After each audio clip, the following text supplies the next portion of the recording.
বিষ্ণুৱে মোক লগত নিনিয়াকৈ স্বৰ্গ মৰ্ত্য পাতাল কলৈকো নাযায় মোক লগত লৈহে যিকোনো আলোচনাৰ পাতো নিমেলে কিয় বাৰু প্ৰভু বিষ্ণু আজি বৈকুণ্ঠৰ পৰা মনে মনে গুচি গ'ল তাৰ একো কাৰণহে মই বুজি নাপালোঁ নিশ্চয় ক'ৰবাত গুপ্ত আলোচনাত বহিছে হে করুণা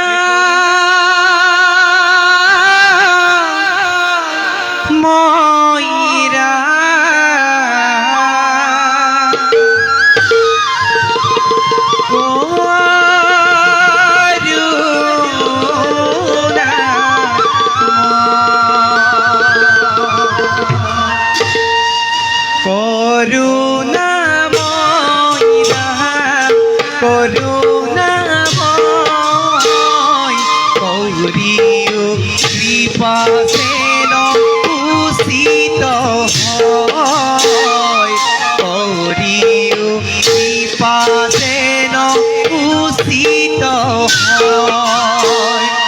করুণা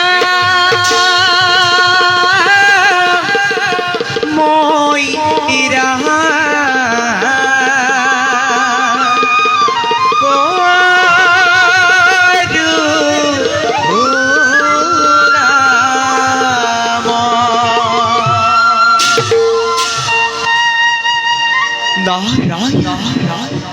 नारायण देवी देवी देवी देवी देवी देवी नारायण नारायण অকলে অকলে গভীর চিন্তাতে মগ্ন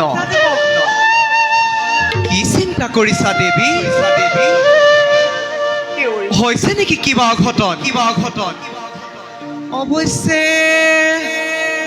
বৈকুণ্ঠলৈ আহিলে লক্ষ্মী নাৰায়ণৰ যুগল চৰণ দৰ্শন হয় কিন্তু আজিহে তাৰ পৰা বঞ্চিত হলো দেৱী আপুনি ঠিকেই অনুমান কৰিছে দেউৰী প্ৰভু বিষ্ণুৱে মোক লগত নিনিয়াকৈ কলৈকো নাযায় মোক লগত লৈ যিকোনো আলোচনাৰ পাতো নিমেলে কিন্তু দেউৰী আজিহে তাৰ ফল ব্যতিক্ৰম প্ৰলয় দেৱী মহাপ্ৰলয় অ দেৱী আৰু অলপ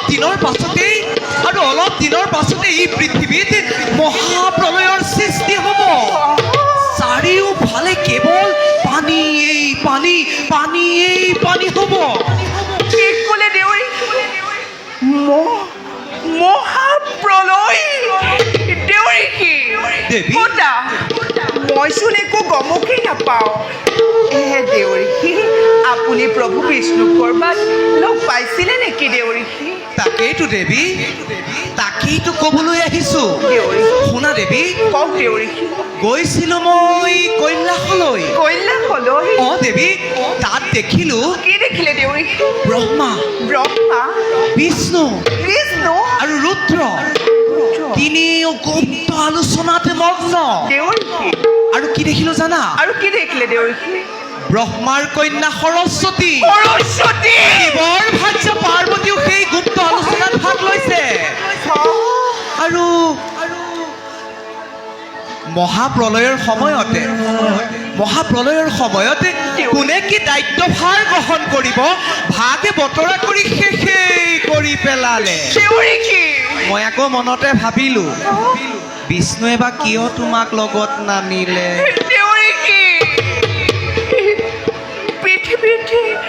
পৃথিৱীত মহাপ্ৰলয় সৃষ্টি হ'ব তাৰ আলোচনা চলিছে গোপনে সেই আলোচনাত যদি শিৱৰ ভাৰ্যা পাৰ্বতী আৰু ব্ৰহ্মাৰ কন্যা সৰস্বতী থাকিব পাৰে তেন্তে কিয় দেউৰী মই বিষ্ণু পত্নী হৈও সেই আলোচনাত ভাগ ল'ব নোৱাৰিলোঁ দেউৰী মই ভীষণভাৱে অপমানিত হ'লোঁ দেউৰী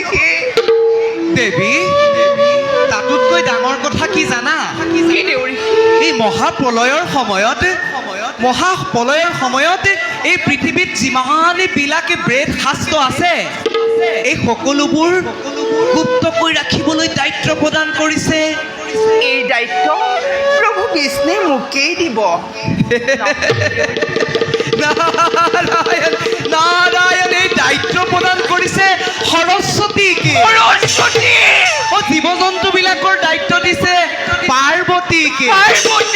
দুয়োজনীৰ মনত নাৰায়ণ নাৰায়ণ দুয়োজনীৰ মনত কিমান যে আনন্দ। তুমিও থকা হলে দেৱী সেই আনন্দত ভাগ ল'ব পাৰিলা।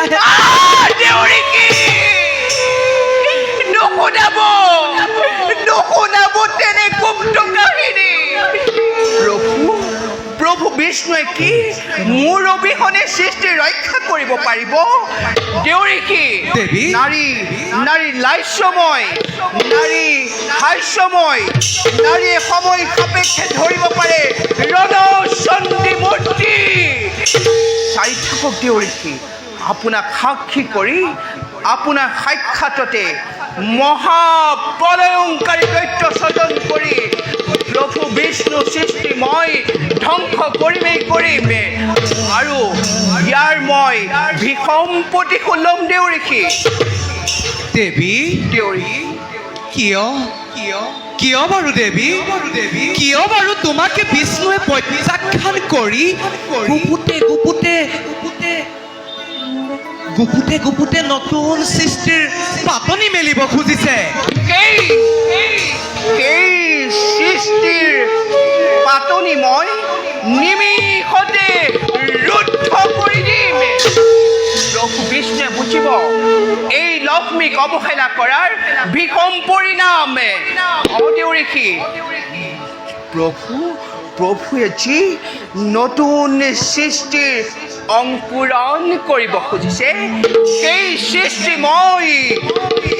সৃষ্টিৰ অংকুৰণ মই নিমিষতে ধূলিৰ লগত দি মৰুৱাই। দেউৰীকি দেৱী মই ইয়াৰ ভীষণ প্ৰতিশোধ ল'ম দেউৰীকি, মই ইয়াৰ ভীষণ প্ৰতিশোধ ল'ম। আপুনি চাই থাকক দেউৰীকি, আপোনাৰ সাক্ষাতত মহাপ্ৰলয়ংকাৰী দৈত্য সৃষ্টি কৰি প্ৰভু সৃষ্টি মই ধ্বংস কৰিমেই কৰিম। প্ৰভু সৃষ্টি মই ধ্বংস কৰিমেই কৰিম। ধৈৰ্য ধৰা দেৱী, ধেমালিহে কৰিছিলো। তুমি এনে ভীষণভাৱে প্ৰতিজ্ঞা কৰি মহাপ্ৰলয় আৰম্ভ হোৱাৰ আগতেই নতুন এক মহাপ্ৰলয় সৃষ্টি নকৰিবা দেৱী। তুমি আৰু মই মৰ্ত্যলে খহি পৰিম দেৱী, তুমি আৰু মই মৰ্ত্যলে খহি পৰিম। মই ধেমালিহে কৰিছিলো দেৱী। নাই দেউৰীকি, দেৱী মই যি এবাৰ কামলৈ মনস্থ কৰিলো সেই কামৰ পৰা নহবিচলিত। নাৰী হিংসা পৰায়ণ, নাৰীয়ে ল'ব পাৰে ভীষণ প্ৰতিশোধ। নাৰীয়ে ল'ব পাৰে ভীষণ প্ৰতিশোধ। নাই দেৱী, মই প্ৰভু সৃষ্টি ধ্বংস কৰিমেই কৰিম। প্ৰভু সৃষ্টি ধ্বংস কৰিমেই কৰিম। এই পাতেই হ'ব প্ৰভু সৃষ্টি ধ্বংস কৰাৰ মূল অস্ত্ৰ। নাই দেৱী, সৃষ্টি নাই দেৱী, আকাশ লংঘা দৈত্য। নাই দেৱী, তুমি এনে কাম কৰিব নোৱাৰা দেৱী।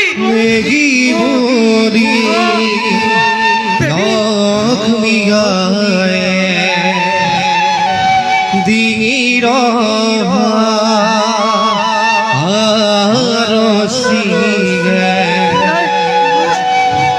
আকাশ লংঘা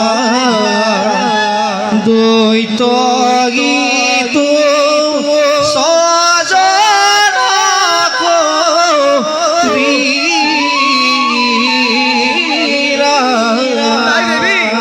তুমি এনে কাম নকৰিবা দেৱী।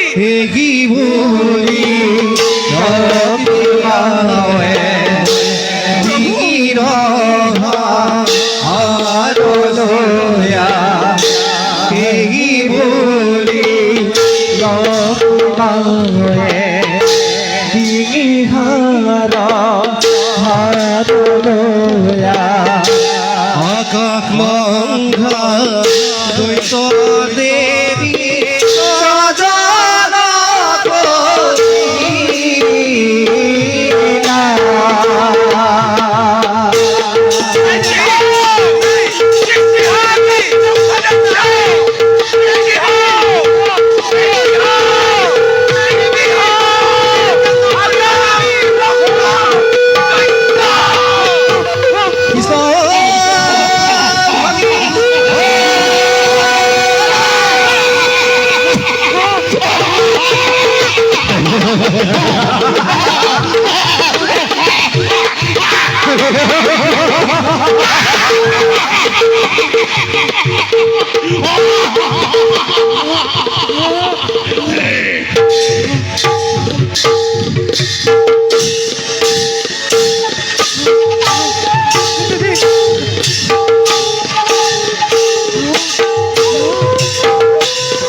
Nay, nay, nay, nay.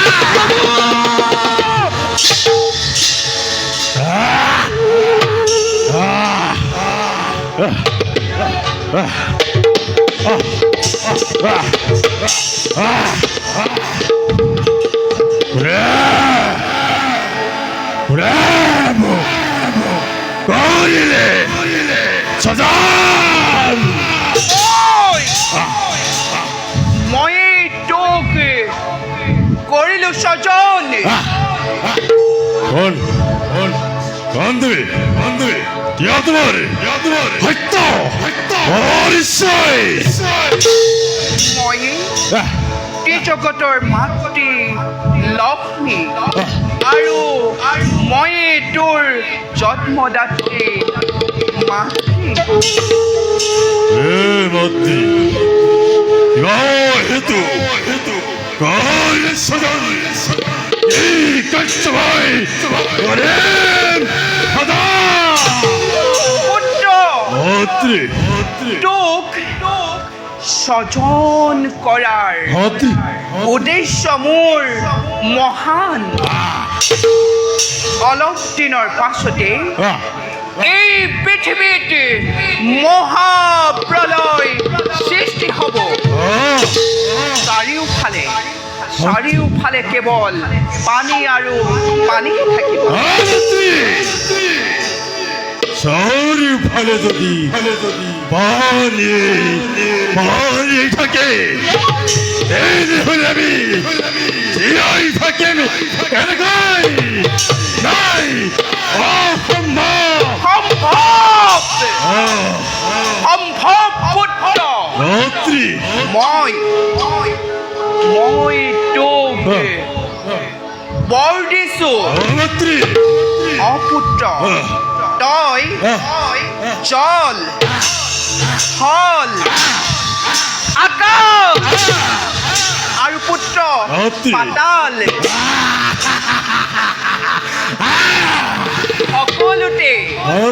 সকলোতে তই মুক্ত মনেৰে বিচৰণ কৰিব পাৰি আৰু পুত্ৰ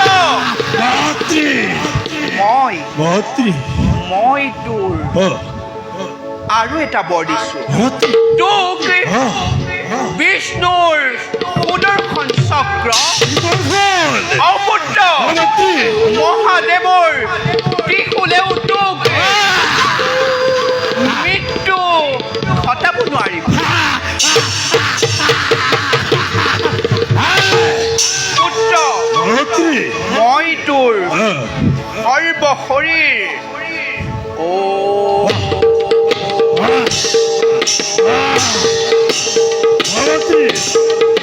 মই তোৰ সৰ্ব শৰীৰ বজ্ৰময় কৰি দিলো এতিয়া পুত্ৰ তই মোৰ আদেশ অনুক্ৰমে নিজ কৰ্তব্যত অগ্ৰসৰ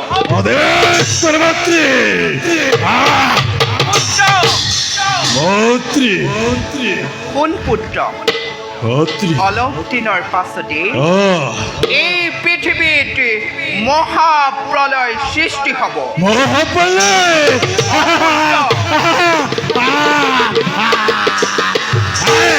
চাৰিওফালে কেৱল পানী আৰু পানীহে থাকিব এই পৃথিৱীত কৃষ্টি সভ্যতা আৰু ঋষি মুনিসকলে যাগ যজ্ঞ কৰিবলৈ বেদাংগ একোৱেই নাথাকিব সেই সকলোবোৰ পানীৰ তলত থাকিব সেয়েহে পুত্ৰ অত্ৰি তহঁত অসুৰবোৰে আহ। সেই বেদ বেদাংগ সংগ্ৰহ কৰিব লাগিব অত্ৰি অংগ কৰিব লাগিব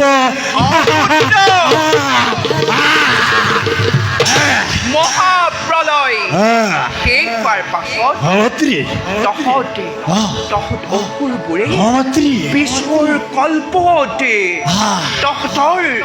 তহঁতৰ সভ্যতা বিস্তাৰ কৰিব পাৰিবি অত্ৰি আমাৰ সভ্যতা বিস্তাৰ কৰিব পাৰিব অপুত্ৰ পুত্ৰ অত্ৰি এতিয়া ধুমুহা সন্তি নিজ কৰ্তব্যত অগ্ৰসৰ অত্ৰি পুত্ৰ মোৰ নাম কি হ'ব কি নবৰে জনজাতমে ধৰাৰ ব্যাখ্যা পুত্ৰ অত্ৰি মই তোক অত্ৰি মোৰ ডিঙিৰ হাড়ৰ পৰা কৰিছো সজন অত্ৰি তোৰ মুখমণ্ডল দেখিবলৈ পুত্ৰ অত্ৰি তোৰ মুখমণ্ডল দেখিবলৈ ঘোঁৰাৰ সদৃশ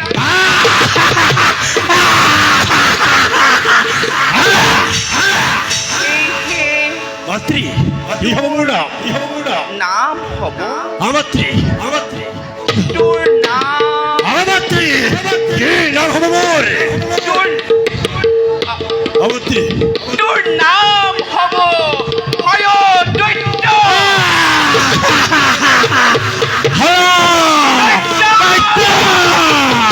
অত্ৰি মোৰ নাম হ'ব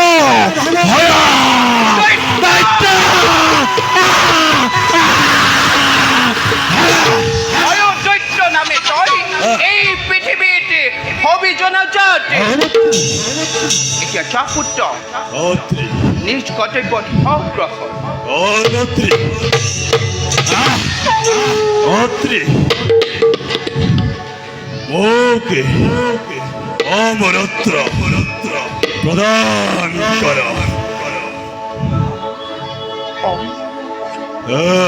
পুত্ৰ অত্ৰি মোৰ অমৰত্ব বৰ দিয়াৰ ক্ষমতা নাই পুত্ৰ কিন্তু পুত্ৰ অত্ৰি মই তোকে যি বৰ কৰিছো প্ৰদান সেই বৰ অমৰত্ব বৰৰ নিচিনাই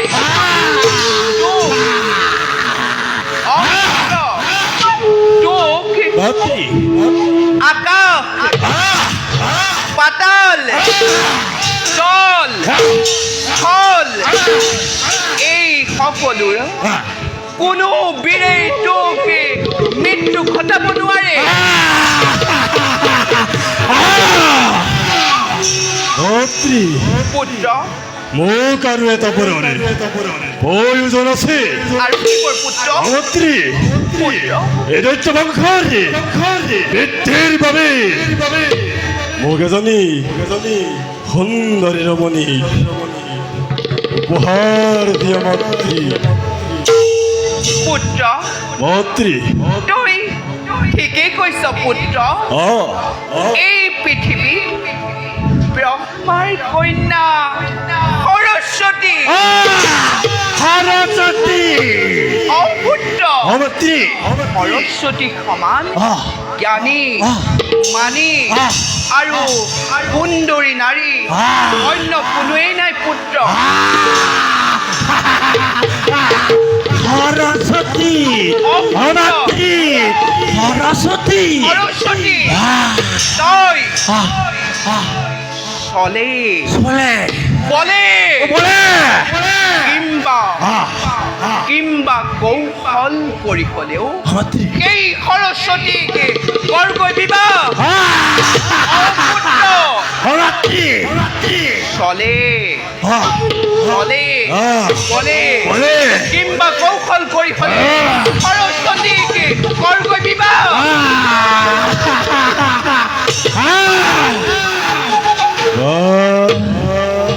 ব্ৰহ্মা কন্যা সৰস্বতী হ'ব লাগিব হ'ব লাগিব মোৰে অৰ্ধাংগিনী বিশ্বমণ্ডল তাহৰ সৃষ্টি লক্ষ্মী নন্দন নাম মোৰে নামৰ হয়া দৈত্য বিশ্ববন্ধ চলিব লাগিব মোৰে নিৰ্দেশত স্বৰ্গৰ দেৱতা মৰ্ত্যৰ মানৱ পাতালৰ বাহুকি কবি ওৰে ভয় ধৰা ধৰে হায় কম্পমান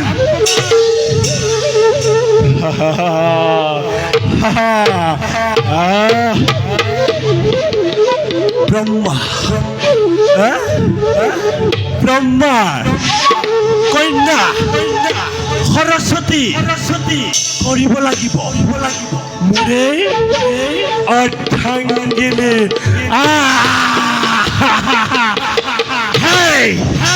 জানিব থাকোঁতে বুজিব নিশ্চয়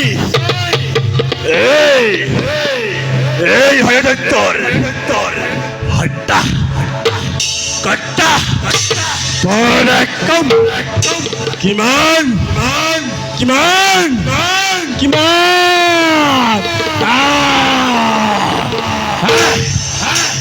সৰস্বতী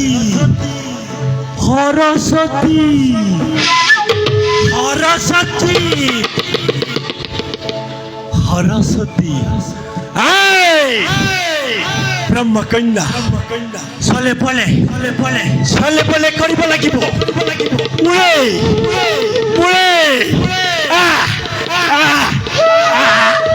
অৰ্ধাংগিনী